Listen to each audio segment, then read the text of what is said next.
Bismillah. Ma'lumot o'rnida shuni aytib o'tishim kerak. Biza kotletlarni faqat o'zimizning maxsus retsept bo'yicha tayyorlaymiz. Ishtaham yo'q edi.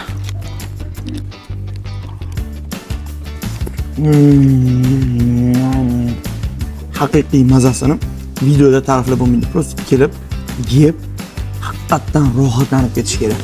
Jigar, sizga ham uylandimi? Ikkalasi kollaboratsiyada yomon chiqishadi.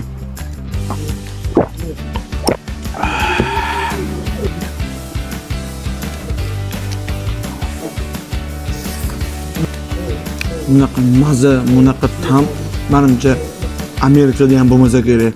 Hammalarga maslahat beraman. Kelinglar.